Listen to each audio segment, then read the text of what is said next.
नमस्ते दोस्तों। मैं फिर सुरेश कुमार एक बार अपनी कक्षा के साथ आपके सामने उपस्थित हुआ हूँ। ठीक है, तो अपना सामान्य विज्ञान विषय का ही अगला टॉपिक शुरू करते हैं। आज ऐसा ही टॉपिक शुरू करेंगे। अपन लगातार जो है अपने सिलेबस को, साइंस का जो सिलेबस है उसको अपन धीरे धीरे जो है अपनी क्लास के अकॉर्डिंग जो है छोटे छोटे टुकड़ों में करके डिवाइड करके अपन जो है पूरा सिलेबस कवर करेंगे। ठीक है, तो आज वैसा ही एक टॉपिक लेता हूँ जो अपनी एक क्लास में कंप्लीट हो जाए। ठीक है, तो मैं आज जो है टॉपिक लेने जा रहा हूँ जनरल साइंस का, वो लेने जा रहा हूँ यकृत, मानव का यकृत, लीवर, ह्यूमन का लीवर। अगर अपन ह्यूमन फिजियोलॉजी की बात करें तो यकृत के बारे में आज अपन अध्ययन करेंगे। ठीक है, देखना यकृत के बारे में सबसे पहले जानकारी अगर मैं आपको दूं तो ये जो है ये मानव शरीर की सबसे बड़ी ग्रंथि है। सब जानते हो, नॉर्मल सी बात है कि मानव शरीर की सबसे बड़ी ग्रंथि कौन सी है, तो मानव शरीर की सबसे बड़ी ग्रंथि यकृत, जिसको अपन लीवर कहते हैं। ठीक है, ये जो है इसको मानव शरीर की सबसे बड़ी ग्रंथि भी कहा जाता है। लेकिन ध्यान रखना, अगर अपन मानव शरीर में चर्चा करते हैं तो ग्रंथियां दो प्रकार की होती है। एक तो होती है अंतःस्रावी ग्रंथियां और एक होती है बहिःस्रावी ग्रंथियां। ग्रंथियां कितने प्रकार की होती है, तो ग्रंथियां दो प्रकार की होती है। एक होती है अंतःस्रावी ग्रंथियां और एक होती है बहिःस्रावी ग्रंथि। तो ध्यान रखना, यकृत जो है वो एक प्रकार की क्या है, बहिःस्रावी ग्रंथि, ना कि अंतःस्रावी ग्रंथि।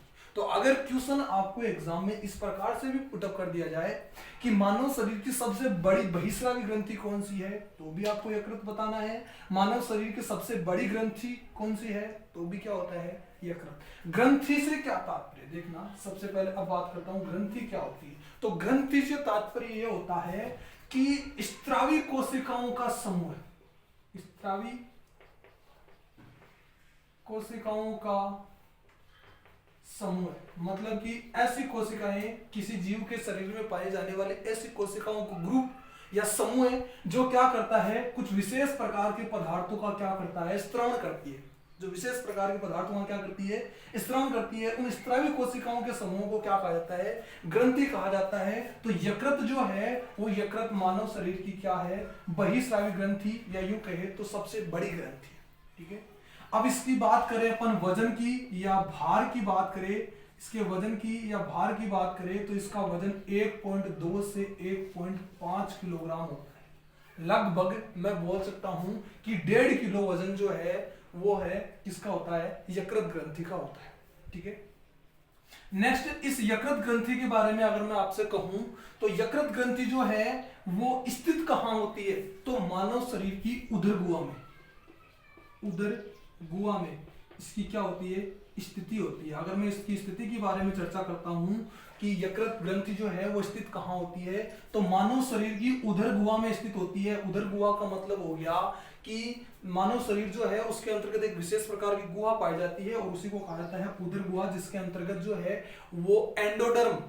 अगर अपन बात करते हैं यकृत का निर्माण कैसे हुआ, ठीक है, तो निर्माण इसका होता है एंडोडर्म से। अब ये एंडोडर्म क्या होता है, ठीक है, तो एंडोडर्म की बात करता हूं तो जब किसी भ्रूण का विकास हो रहा होता है, जब भ्रूण का विकास हो रहा होता है तो 3 परतें बनती है। एक तो बनती है एंडोडर्म, एक बनती है मीजोडर्म और एक बनती है एक्सोडर्म। तो ये जो एंडोडर्म यानी कि आंतरिक जो परत होती है, ये मध्य परत, ये बाह्य परत और ये आंतरिक परत, तो इस आंतरिक परत को ही क्या कहा जाता है, एंडोडर्म कहा जाता है। और इसी एंडोडर्म से किसका निर्माण होता है, यकृत का या लीवर का निर्माण होता है। ठीक है, नेक्स्ट यहां से आगे देखते हैं अपन। ठीक है, तो आगे अगर अपन चर्चा करते हैं यकृत के बारे में तो आगे यहां से मैंने कहा कि मानव शरीर की सबसे बड़ी ग्रंथि भी है, कौन सी है, बहिःस्रावी ग्रंथि। अगर इसको ऐसे भी पूछ लिया जाए कि मानव शरीर का सबसे बड़ा अंत अंग, मानव शरीर का सबसे बड़ा अंत अंग कौन सा है, तो मानव शरीर का सबसे बड़ा अंत अंग भी कौन सा आएगा?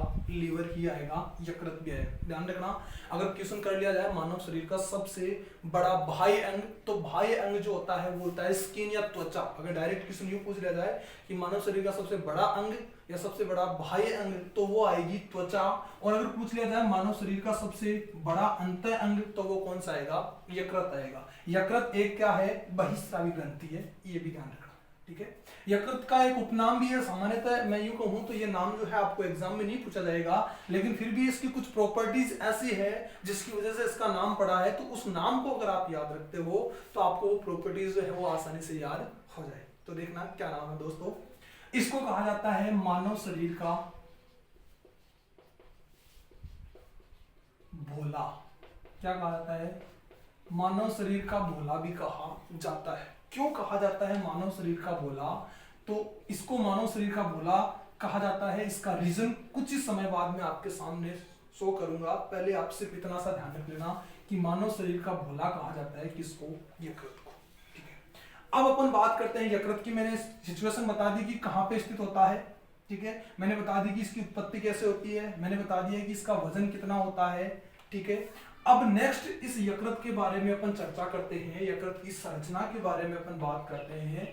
तो इसकी संरचना जो है वो संरचना ये दो पालियों से मिलकर बना होता है।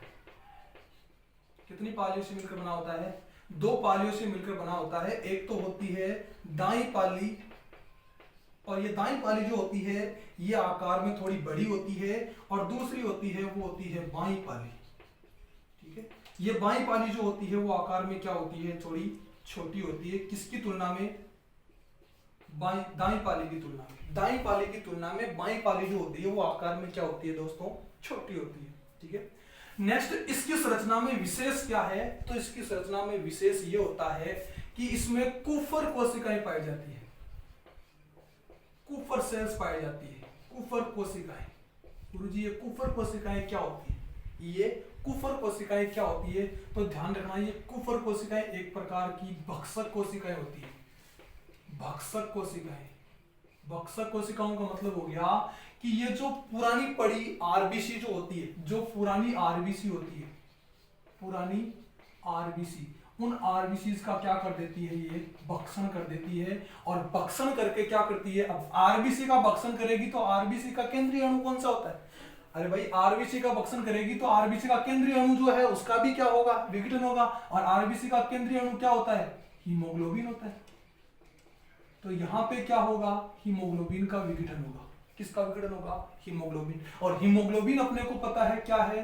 वर्णक। और जब एक वर्णक का विघटन होगा तो वर्णकों में ही टूटेगा, ठीक है। तो हीमोग्लोबिन का यहाँ पे विघटन होने से क्या बनता है? यहां से बिलीरुबिन और दूसरा बिलीवर्डिन, ये दो क्या बनते हैं? नए वर्णक बनते हैं। किसके टूटने से? हीमोग्लोबिन के टूटने से। ये दोनों वर्णक जो होते हैं बिलीरुबिन और बिलीवर्डिन, ठीक है, ये दोनों वर्णक जो होते हैं, ये दोनों वर्णक मनुष्य के मल के रंग का निर्धारण करता है। मनुष्य के रंग का, मल के रंग का क्या करता है? निर्धारण करते हैं ये दो वर्णक। तो ध्यान रखना, इसकी किसकी? यकृत के अंतर्गत विशेष प्रकार की सेल्स पाई जाती है जिन्हें कहा जाता है कुफर कोशिकाएं या कुफर सेल्स, ठीक है। ये कुफर सेल्स एक प्रकार की भक्षकाणु होती है, भक्षक कोशिकाएं होती है, जो क्या करती है? पुरानी आरबीसीज को क्या कर देती है? भक्षण कर देती है। और हीमोग्लोबिन जो इसका आरबीसी का केंद्रीय अणु जो होता है उसका विघटन करके क्या कर देती है? दो वर्णक बना देती है, एक तो बिलीरुबिन और एक बिलीवर्डिन, ठीक है। ये दोनों वर्णक जो है वो क्या करते हैं? मल के रंग का निर्धारण करते हैं, ठीक है। नेक्स्ट, अब इसके बाद में चर्चा करते हैं इसके बारे में आगे, ठीक है। ये जो संरचना के दौरान अपन बात करते हैं यकृत, तो यकृत की जो कोशिकाएं होती है, यकृत की जो कोशिकाएं होती है, फिर बता रहा हूं, यहां नोट पॉइंट लगा देना, इंपॉर्टेंट बिंदु है सबसे ज्यादा, कि अगर पूछ लिया जाए कि मानव शरीर की कौन सी कोशिकाएं हैं जिनमें सर्वाधिक पुनरुद्भवन की क्षमता पाई जाती है, अगर पूछ लिया जाए कि मानव शरीर की कौन सी कोशिकाओं में, कि कौन सी कोशिकाओं में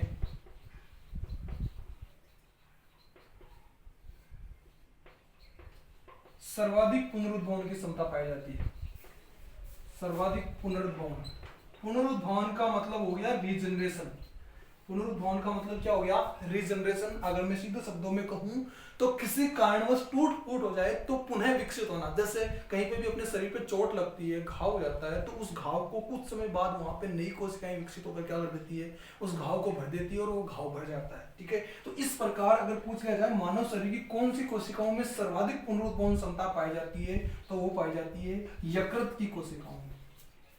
कौन सी कोशिकाओं में? यकृत की कोशिकाओं में। दूसरे शब्दों में क्वेश्चन आपको इस प्रकार से भी पूछा जा सकता है कि मानव शरीर के कौन से अंग में जो है सर्वाधिक पुनरुद्भवन क्षमता पाई जाती है, तो वो पाई जाती है लीवर या यकृत। ठीक है दोस्तों। नेक्स्ट, इसके बाद मैं आगे बताता हूं। यहां आप कहोगे कि सर आपने ये तो बता दिया कि सर्वाधिक पुनरुद्भवन क्षमता लीवर में पाई जाती है, तो सर ये भी बता दो साथ में कि मानव शरीर की कौन सी कोशिकाओं में या कौन से पार्ट्स में या कौन से अंग में जो है वो सबसे कम रीजनरेशन की पावर पाई जाती है। तो सबसे कम रीजनरेशन की पावर मानव की तंत्रिका कोशिकाओं में, न्यूरॉन्स में पाई जाती है। अगर मैं बात करूं सबसे कम की, तो कम पाया जाता है तंत्रिका कोशिकाओं में। तंत्रिका कोशिकाओं में, जिनको अपन बोल सकते हैं न्यूरॉन्स। ठीक है, न्यूरॉन्स में सबसे कम जो है वो पुनरुद्भवन की क्षमता पाई जाती है। यही रीजन होता है कि कई बार जो है चोट लगने पर अगर किसी तंत्रिका कोशिका को नुकसान पहुंच जाता है तो वो फिर से कभी ठीक नहीं होता। जबकि यहां से इस चीज को याद रखने के लिए मैं एक एग्जांपल देता हूं कि जब भी यकृत प्रत्यारोपण किया जाता है, यकृत प्रत्यारोपण किया जाता है, तो ध्यान रखना यकृत प्रत्यारोपण के समय कभी भी संपूर्ण यकृत का ट्रांसप्लांट नहीं किया जाता है। यकृत, अगर मैं संपूर्ण यकृत इस प्रकार से है तो इस यकृत का कुछ भाग काट कर क्या कर दिया जाता है, नेक्स्ट जिसके अंतर्गत ट्रांसप्लांट करना होता है उस जीव के अंतर्गत ट्रांसप्लांट कर दिया जाता है, जिस कारण ये पीछे जो आधा टुकड़ा बचा है यकृत का, ये पुनरुद्भवन करके अपने आप को पूर्ण कर लेता है, और जिसमें ये आधा भाग गया उसमें भी ये पुनरुद्भवन करके क्या कर देता है, पूर्ण भाग बना लेता है। तो इस प्रकार ध्यान रखना कि यकृत प्रत्यारोपण के समय जो है कभी भी संपूर्ण यकृत का प्रत्यारोपण नहीं किया जाता है, इसके कुछ भाग का ही प्रत्यारोपण किया जाता है। ठीक है, देखना दोस्तों, फिर से मैं बता देता हूं, आप स्क्रीनशॉट भी इसका ले सकते हो आराम से। ठीक है, कोई दिक्कत नहीं है, और मैं धीरे धीरे आपको वापस जो अब तक मैंने आपको जानकारी दी है वो फिर से बताना चाहूंगा। मानव शरीर का भूला कहा जाता है किसको? यकृत को। क्यों कहा जाता है? क्योंकि अभी मैं कुछ समय बाद आपको बताऊंगा कि मानव शरीर के जितने भी विषाक्त पदार्थ, जितने भी टॉक्सिक एलिमेंट्स जो होते हैं, जो हानिकारक पदार्थ होते हैं, उन सब का निपटान जो है वो यकृत करता है। अपने, अगर मैं भोले की संज्ञा क्यों दी गई, तो अपने भगवान शिव की बात करता हूं, जिनको भोला इसीलिए कहा जाता है क्योंकि उन्होंने समुद्र मंथन के समय जो विष निकला था उसका पान करके या विष पान करके क्या कर दिया था, धरती को अपवित्र होने से बचाया था। तो वैसे ही अपने शरीर के अंतर्गत जो टॉक्सिक पदार्थ या यूं कहें तो जो विषाक्त पदार्थ निकलते हैं, उन विषाक्त पदार्थों का निपटान करने का काम कौन करता है? लीवर करता है, इसलिए इसको भोला कहा जाता है। अभी मैं यकृत के कार्यों की चर्चा करूंगा, तब मैं इसके बारे में डिटेल से बताऊंगा। यकृत जो होता है इसको मानव शरीर की सबसे बड़ी ग्रंथि कहा जाता है, सबसे बड़ी बहिस्रावी ग्रंथि होती है ये, ना कि अंतःस्रावी ग्रंथि। ध्यान रखना, सबसे बड़ी बहिस्रावी होती है, अंतःस्रावी ग्रंथि तो थायराइड होती है, जबकि सबसे बड़ी बहिस्रावी ग्रंथि कौन सी होती है? यकृत होती है। और मानव शरीर का सबसे बड़ा अंत अंग भी यकृत होता है। बाह्य अंग त्वचा होता है, जबकि अंतर अंग कौन होता है? यकृत होता है। यकृत का वजन अगर मैं बात करता हूं तो मानव शरीर में इसका वजन जो है वो 1.2 से 1.5 किलोग्राम होता है। कितना होता है? लगभग 1.5 किलो जो है इसका वजन होता है। ठीक है, ये जो है इसकी सिचुएशन जो होती है वो उदर गुहा में दाईं तरफ होती है। उदर गुहा में दाईं तरफ राइट हैंड साइड जो है इसकी सिचुएशन होती है। फेफड़ों के जस्ट नीचे डायफ्राम और डायफ्राम के जस्ट नीचे दाईं तरफ जो है वो किसकी होती है? इसकी सिचुएशन होती है। ये स्थित होता है कौन? यकृत। यकृत का निर्माण जो होता है वो यकृत का निर्माण भ्रूणीय एंडोडर्म से होता है। भ्रूण जो बच्चा बनता है, या यूं कहे तो गर्भकाल के दौरान, कब? गर्भकाल के दौरान। गर्भकाल के दौरान जो है वो 3 परतें बनती है, एक्सोडर्म, मेसोडर्म और एंडोडर्म। ठीक है, तो एंडोडर्म से जो है वो किसका निर्माण होता है? यकृत का निर्माण होता है। नेक्स्ट, अब मैं बात करता हूं कि मानव शरीर की सबसे ज्यादा पुनरुत्पादन क्षमता पाई जाने वाली कोशिकाएं किस अंग की होती है, तो वो होती है यकृत की होती है, लीवर जिसको अपन बोलते हैं। जबकि सबसे कम पुनरुत्पादन क्षमता जो होती है वो तंत्रिका कोशिकाओं में पाई जाती है। ठीक है, नेक्स्ट बात करते हैं कि यकृत प्रत्यारोपण के समय जो है वो यकृत का आधा भाग काट के प्रत्यारोपित किया जाता है, ना कि संपूर्ण भाग काट के प्रत्यारोपित किया जाता है। ठीक है, ध्यान रखना। इसकी संरचना में बात करते हैं तो इसकी दो पालियां होती है, एक दाईं पाली होती है, एक बाईं पाली होती है। दाईं पाली जो होती है वो बड़ी होती है, जबकि बाईं पाली जो होती है वो क्या होती है, छोटी होती है। इस यकृत के अंतर्गत विशेष प्रकार की सेल्स पाई जाती है जिनको कहा जाता है कुफर कोशिकाएं। क्या कहा जाता है, कुफर कोशिकाएं कहा जाता है। ये कुफर कोशिकाएं जो होती है ये बक्सगाणु प्रकार, एक प्रकार की बक्सक कोशिकाएं होती है जो आरबीसी का भक्षण करती है। पुराने आरबीसी या पुरानी रक्त कोशिकाओं का क्या कर देती है, भक्षण कर देती है। और अब आपके दिमाग में ये भी आ रहा होगा कि सर प्लीहा भी तो ये सब कुछ करता है। वो जब मैं ब्लड बताऊंगा तब इसके बारे में और चर्चा करके आपको डिटेल से जरूर बताऊंगा। यहाँ पे सिर्फ इतना ध्यान रखना कि पुरानी जो आरबीसी होती है उनका भक्षण ये कुफर कोशिकाएं भी करती है। ठीक है, तो ये जब आरबीसी का भक्षण करेगी तो आरबीसी का केंद्रीय अणु कौन सा होता है, हीमोग्लोबिन होता है। ठीक है, तो जब हीमोग्लोबिन वर्णक जो है वो टूटेगा, हीमोग्लोबिन वर्णक है। ठीक है, और जब एक वर्णक टूटता है तो उससे नए वर्णक बनते हैं, तो दो वर्णक बनते हैं, तो बिलीरुबिन और एक बिलीवर्डिन। और ये दोनों वर्णक जो होते हैं वो क्या करते हैं, मल का, मनुष्य के मल का रंग निर्धारण करते हैं। ठीक है, यहां तक अपन ने चर्चा की है किसके बारे में, यकृत के बारे में। ठीक है दोस्तों, एक सेकंड के लिए मैं रुकता हूं, आप स्क्रीनशॉट ले सकते हो आराम से, कोई इशू नहीं है। नेक्स्ट इसके बाद में मैं जो है इसके कुछ फंक्शंस यानी कि यकृत के कार्यों के बारे में चर्चा करूंगा। ठीक है,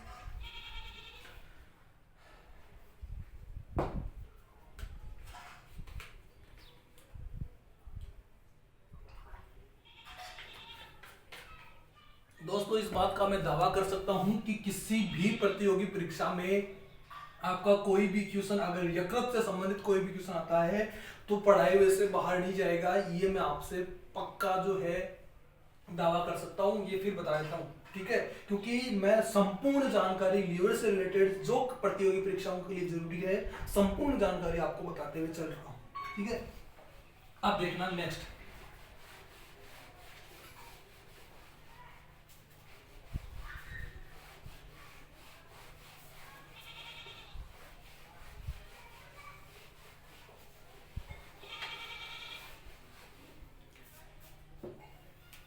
नेक्स्ट देखना, यकृत के बारे में चर्चा चल रही है अपनी। ठीक है, नेक्स्ट यकृत के बारे में अगर यूं कहूं तो यकृत की जो बड़ी पाली होती है, जो बड़ी पाली या जिसको मैं बोलता हूं दाईं पाली, ये जो दाईं पाली होती है ये दाईं पाली क्या करती है, पित्रस का निर्माण करती है। किसका निर्माण करती है, पित्रस का निर्माण। अब किसी के दिमाग में थोड़ा सा कंफ्यूजन होगा, मैं फिर बता देता हूं, किसी के दिमाग में कंफ्यूजन होगा कि सर पित्रस का निर्माण तो कौन करता है, पित्ताशय करता है। तो ये कंफ्यूजन अभी निकाल लेना दोस्तों, मैं फिर बता देता हूं, पित्रस का निर्माण यकृत के द्वारा किया जाता है। पित्ताशय सिर्फ क्या करता है, पित्रस का संग्रहण करता है, पित्रस का संग्रहण करता है, ना कि पित्रस का निर्माण। पित्ताशय इस बड़ी पाली के जस्ट नीचे ही स्थित होता है और ये बड़ी पाली जैसे ही पित्रस का निर्माण करती है वो एक नलिका के माध्यम से पित्ताशय में आता है और पित्ताशय में संग्रहित हो जाता है। कौन सा रस, पित्रस। ये पित्रस एक प्रकार का पाचक रस होता है, एक प्रकार का क्या होता है, पाचक रस होता है, जिसका काम होता है वसा का पायसीकरण करना, वसा का पायसीकरण। ये पित्रस के फंक्शंस बता रहा हूं मैं आपको, पित्रस के कार्य बता रहा हूं। पित्रस के कार्य अगर मैं बताऊं तो पित्रस का पहला कार्य तो ये हो गया कि वसा का पायसीकरण। पायसीकरण से क्या तात्पर्य है, तो पायसीकरण से तात्पर्य है कि ये जो वसा होती है इसके जटिल कार्बनिक अणु जो होते हैं उनको सरल कार्बनिक अणुओं में तोड़ना, या दूसरे शब्दों में कहूं तो वसा की बड़ी बूंदों को छोटी बूंदों में तोड़ने का काम कौन करता है, पित्रस करता है। दूसरा इसका काम क्या होता है, पित्रस जो होता है ये क्षारीय होता है। क्या होता है, क्षारीय होता है, मतलब कि इसकी पीएच जो होती है वो 7 से ऊपर होती है। इसकी पीएच 7 से ऊपर होने के कारण ये क्षारीय प्रकृति का होता है। प्रकृति कैसी होती है इसकी, क्षारीय प्रकृति होती है। और क्षारीय प्रकृति का होने के कारण जो आंत के अंतर्गत, आंत्र में जो भोजन आता है, आंत्र में भोजन आता है, उस भोजन में क्या मिला होता है, जठर रस। ये जठर रस कहां से मिलता है, तो जठर रस आमाशय से मिलता है, ठीक है। तो ये जो जठर रस या यूं कहें तो गैस्ट्रिक जूस जो होता है वो मिला होता है, और इस गैस्ट्रिक जूस का जो है प्रकृति कैसी होती है, अम्लीय होती है, ठीक है। तो इस कारण भोजन जब आमाशय से, कहां से, आमाशय से, जब भोजन आमाशय से आंत्र में पहुंचता है, और आंत्र का सबसे ऊपरी भाग जो होता है वो होता है ग्रहणी। ध्यान रखना, आंत्र के 3 भाग होते हैं। जब मैं डाइजेस्टिव सिस्टम बताऊंगा आपको उस समय बताऊंगा आंत्र, ग्रहणी, मध्यांत्र और शुद्धांत्र, ठीक है। तो इनके बारे में मैं चर्चा करूंगा। तो ये जो ग्रहणी होता है, आंत्र का भाग, इसमें जब आमाशय से भोजन आंत्र में जाता है उस समय उसका प्रकृति कैसी होती है, अम्लीय होती है, क्योंकि आमाशय में जठरस मिला होता है। तो उस अम्लीय प्रकृति को परिवर्तित करके क्या करता है, पित्तरस क्या कर देता है, उसकी प्रकृति को क्षारीय कर देता है, उसकी प्रकृति को क्या कर देता है, सारीय, या यूं कहे तो इस अम्लीयता को क्या कर देता है, उदासीन कर देता है, कौन, पित्तरस, ठीक है। ये पित्तरस के प्रमुख काम हो गए क्या, एक तो वसा का पायसीकरण करना, और एक भोजन की सारी प्रकृति में डिवाइड करना, या यूं कहे तो भोजन की अम्लीयता को दूर करना। ये 2 काम किसके हो गए, पित्तरस के हो गए, ठीक है।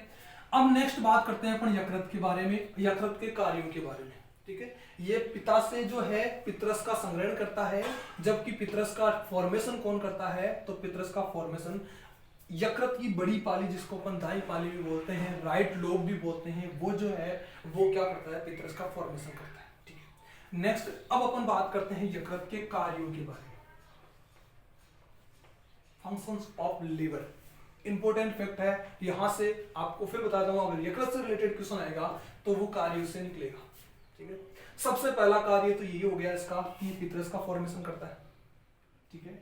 दूसरा काम क्या हो गया, पित्तरस का फॉर्मेशन करेगा तो वसा के पाचन में या वसा के पायसीकरण में इसकी जरूरत पड़ेगी, ठीक है। दूसरा कार्य क्या होता है, दूसरा कार्य होता है ये आरबीसी का भक्षण करता है, यूं कहे तो आरबीसी का विघटन करता है। मैं एक कार्य बताता हूं, आरबीसी का क्या करता है, विघटन करता है। और जब आरबीसी का विघटन करता है तो ये जो है आरबीसी का विघटन करके क्या करता है, आरबीसी का केंद्रीय Fe हीमोग्लोबिन जो होता है, आरबीसी का मैं यूं कहूं तो केंद्रीय वर्णक जो होता है वो आरबीसी का वर्णक होता है हीमोग्लोबिन। और हीमोग्लोबिन की अगर मैं बात करता हूं तो हीमोग्लोबिन का केंद्रीय तत्व जो होता है, केंद्रीय तत्व वो होता है Fe आयरन, ठीक है। तो ये जो Fe+2 होता है, इस Fe+2 का क्या करता है, संग्रहण करता है, कौन, यकृत। तो पहला काम तो आरबीसी का विघटन हो गया। दूसरा काम क्या हो गया, कुछ खनिज लवणों का, खनिज लवणों का संग्रहण भी करता है। उनमें एक मैं ले सकता हूं कि आयरन, एक मैं ले सकता हूं कॉपर, एक में ले सकता हूं मोलिब्डेनम। ये जो कुछ आवश्यक तत्व होते हैं, इन आवश्यक तत्वों का कौन करता है, यकृत संग्रहण भी करता है। नेक्स्ट यकृत का तीसरा कार्य क्या होता है, तो नेक्स्ट यकृत का तीसरा कार्य होता है कि ये हिपेरिन का निर्माण करता है। किसका निर्माण करता है, हिपेरिन का निर्माण या हिपेरिन का संश्लेषण। अब ये नाम पहली बार सुना है गुरुजी, हिपेरिन क्या होता है, नाम पहली बार सुना है गुरुजी, हिपेरिन क्या होता है। तो देखना हिपेरिन क्या होता है, हिपेरिन होता है एक प्रकार का प्रतिस्कंदक पदार्थ, प्रतिस्कंदक पदार्थ।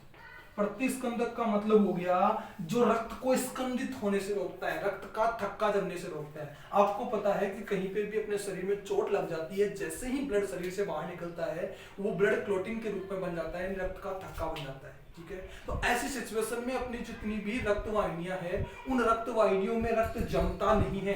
क्यों, क्या रीजन है, तो उसका रीजन होता है ये हिपेरिन। मतलब कि शरीर के अंतर्गत रक्त को जमने से रोकने के लिए जो है वो जरूरी होता है, कौन, हिपेरिन। इसलिए हिपेरिन एक प्रकार का क्या होता है, प्रतिस्कंदक पदार्थ, जो जिसका निर्माण कौन करता है, यकृत करता है। इसका मतलब यकृत जो है महत्वपूर्ण ऑर्गन है, ठीक है, हिपेरिन का फॉर्मेशन करता है, ठीक। नेक्स्ट देखना, नेक्स्ट यकृत का कार्य, अगला 4 नंबर कार्य मैं आपके सामने लाता हूं यकृत का कार्य। तो यकृत जो है वो यकृत ग्लाइको जेनेसिस की क्रिया द्वारा, ये एक अभिक्रिया होती है ग्लाइकोजेनेसिस क्रिया, ठीक है। इस ग्लाइकोजेनेसिस की क्रिया के द्वारा क्या करता है कि ग्लूकोज को ग्लूकोज जो होता है शरीर के अंतर्गत उसको ग्लाइकोजन, किसमें, ग्लाइकोजन में परिवर्तित करता है। अब ये ध्यान रखना, ग्लाइकोजन यूं कहे तो मानव के अंतर्गत संचित भोजन जो होता है वो किस रूप में होता है, तो ग्लाइकोजन के रूप में होता है। जंतुओं में संचित भोजन किस रूप में होता है, ग्लाइकोजन में रूप में होता है। तो इसका मतलब क्या हो गया कि जब अपन क्या करते हैं, लगातार दिन में 3 टाइम भोजन कर रहे होते हैं, तो ऐसी सिचुएशन में क्या होता है कि ब्लड के अंतर्गत ग्लूकोज की मात्रा क्या हो जाती है, बढ़ जाती है, क्योंकि अपन लगातार भोजन ले रहे हैं। ठीक है, तो ऐसे स्थिति में ग्लूकोज जो अतिरिक्त ग्लूकोज अपन ने जो ग्रहण किया, उस ग्लूकोज को यकृत क्या कर देता है, ग्लाइकोजेनेसिस की क्रिया के द्वारा, किस क्रिया द्वारा, ग्लाइकोजेनेसिस की क्रिया के द्वारा किस में परिवर्तित कर देता है, ग्लाइकोजन में परिवर्तित कर देता है। किस में परिवर्तित कर देता है, ग्लाइकोजन में परिवर्तित कर देता है। दूसरा अगला यूज इसका देखते हैं, 5 नंबर यूज।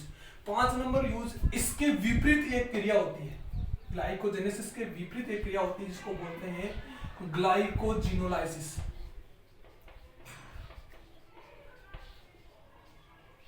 अगली प्रक्रिया कौन सी है, ग्लाइकोजिनोलाइसिस। ग्लाइकोजिनोलाइसिस कब होती है, तो जब मान लिया जाए कि अपन ने उपवास कर रखा है ना, किसी ने मान लो कि माता रानी के व्रत कर रखे हैं, नवरात्रे कर रखे हैं, लगातार 2-3 दिन से भोजन नहीं कर रहा है, तो ऐसी सिचुएशन में क्या होता है, ऐसी सिचुएशन में शरीर में एनर्जी की कमी होने लगती है धीरे धीरे, और जब एनर्जी की कमी होने लगती है तो शरीर शिथिल होने लगता है। ऐसी सिचुएशन में क्या होता है, माइंड के पास सूचना जाती है कि भाई शरीर में क्या हो रहा है, एनर्जी की कमी हो रही है और भोजन अगला कर नहीं रहा। क्यों, क्योंकि ये तो माता रानी को खुश करने में लगा हुआ है। ठीक है, तो ऐसी सिचुएशन में क्या होता है कि ऐसी सिचुएशन में अपना यकृत जो है, जिसको अपन भोलेनाथ बोलते हैं, है ना, तो ये क्या करता है, उस समय अपना काम करता है, और यकृत ग्लाइकोजिनोलाइसिस की क्रिया के द्वारा जिस अतिरिक्त ग्लूकोज को किसमें इसने कन्वर्ट किया था, ग्लाइकोजन में कन्वर्ट किया था, उसी ग्लाइकोजन को वापस क्या कर देता है, ग्लाइकोजन को ग्लूकोज में कन्वर्ट कर देता है।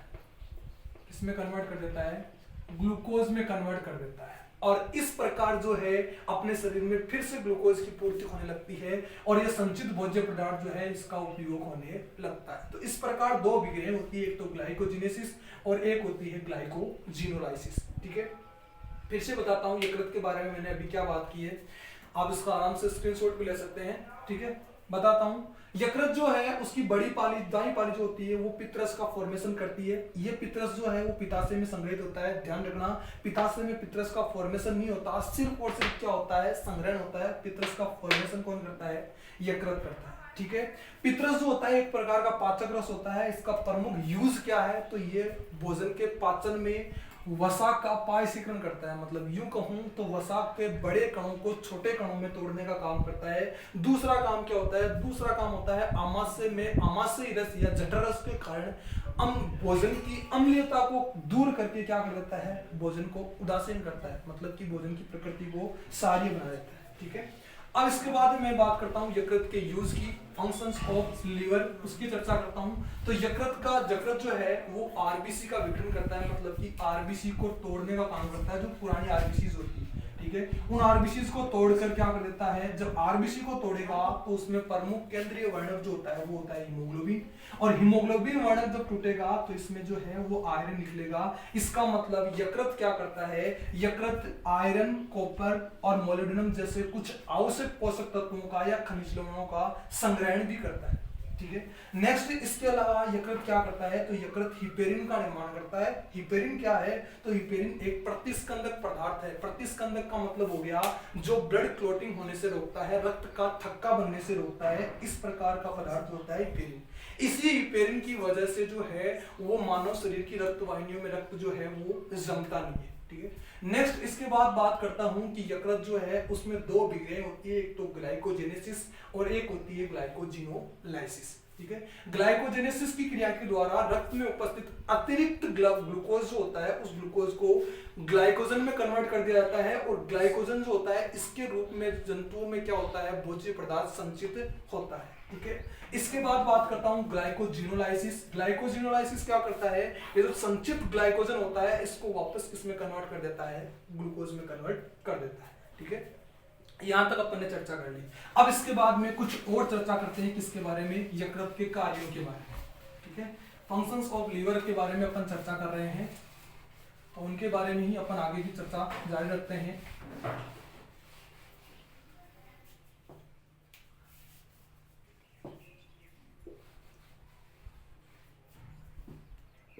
नेक्स्ट यकृत जो है वो यकृत क्या करता है, मैंने 5 यूज यहां बता दिए थे, 6 नंबर यूज देखना। यकृत जो है वो यकृत क्या करता है, यकृत कुछ विटामिन्स का भी क्या करता है, संग्रहण करता है।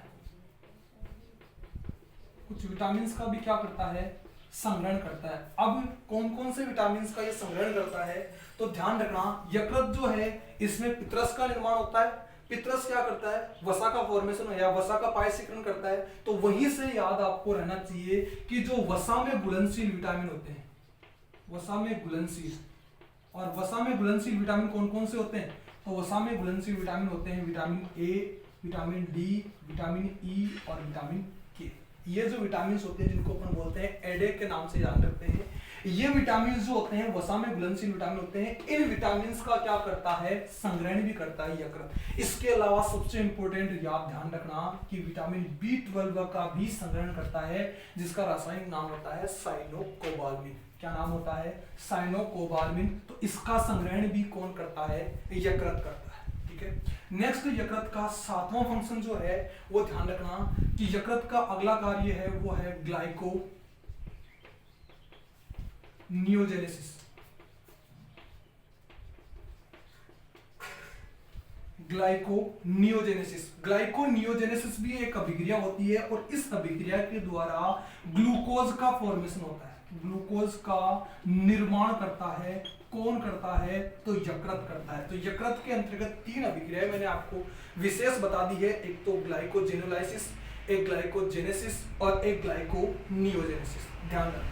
नेक्स्ट यकृत का अगला फंक्शन 8 नंबर फंक्शन के बारे में मैं चर्चा करता हूँ। तो यकृत जो है वो विटामिन का जो है संग्रहण करता है, ठीक है, ग्लूकोज का फॉर्मेशन करता है। नेक्स्ट यकृत जो है वो यकृत का विशेष काम जो होता है ये ऑर्निथिन चक्र के द्वारा,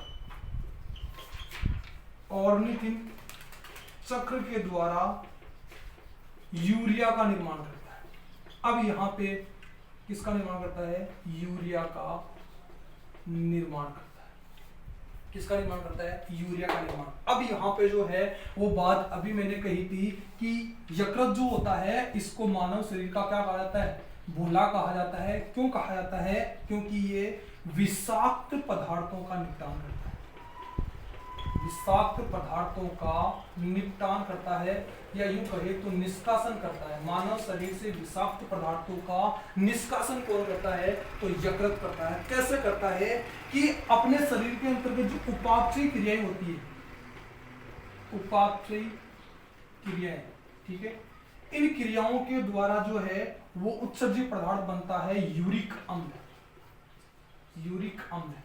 अब यूरिक अम्ल का जो है वो स्त्रवण मानव सीधे रूप में तो नहीं कर सकता, क्योंकि यूरिक अम्ल के स्त्रवण के लिए जो है वो अधिक मात्रा में जल की जरूरत पड़ती है, और मानव शरीर के अंतर्गत जल जो है वो लिमिटेड मिलता है। ठीक है, क्योंकि ये बहुत ही घातक पदार्थ होता है, बहुत ही विषाक्त पदार्थ होता है, इसलिए सीधे रूप से तो इसका जो है अपन स्त्रवण नहीं कर सकते। तो इसलिए यूरिक अम्ल को कन्वर्ट कर दिया जाता है किसमें, यूरिया में।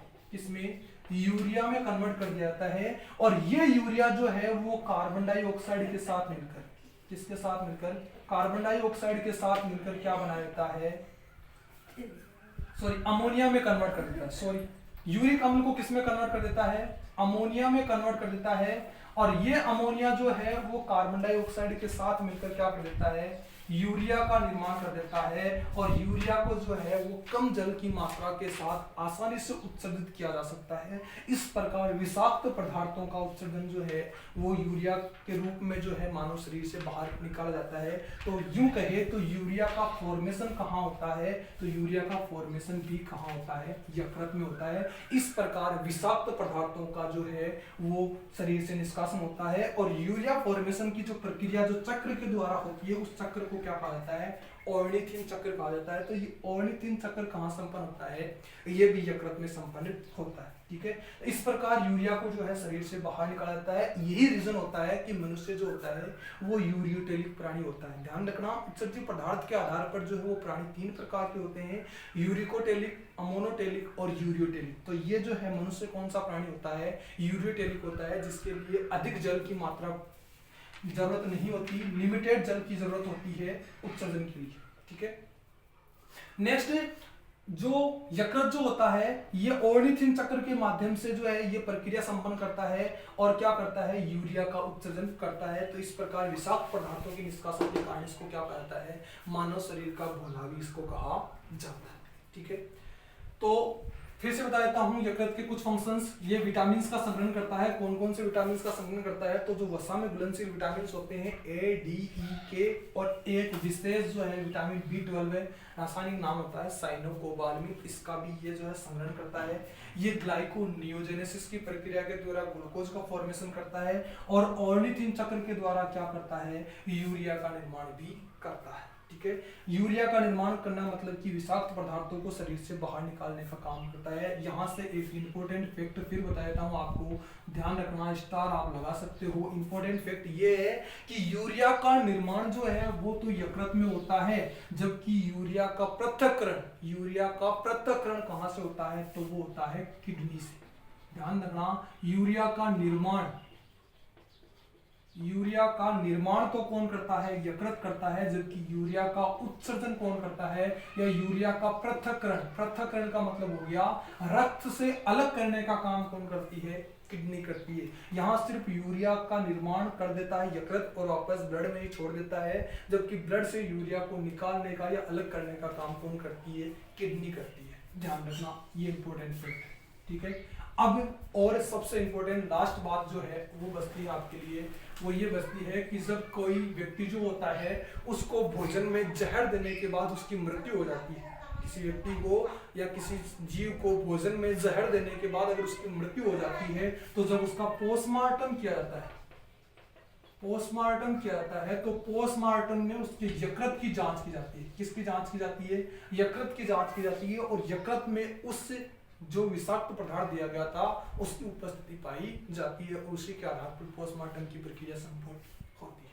ठीक है दोस्तों, ये था अपना लीवर से रिलेटेड संपूर्ण जानकारी मैंने आपके सामने प्रस्तुत कर दी है। ठीक है, बाकी अगली क्लास में फिर मिलेंगे बहुत ही जल्द। धन्यवाद, नमस्ते, राम राम। ठीक है, अगर आपको मेरी क्लास अच्छी लगी हो तो इसको जितना हो सके शेयर कीजिएगा, सब्सक्राइब कीजिएगा, और अगर मेरी में कोई कमी रह रही है तो आप ज़रूर मुझे जो है इसके बारे में कमेंट कीजिएगा, ताकि मैं बहुत ही जल्दी जितना हो सके सुधार कर सकूं। ठीक है दोस्तों, धन्यवाद।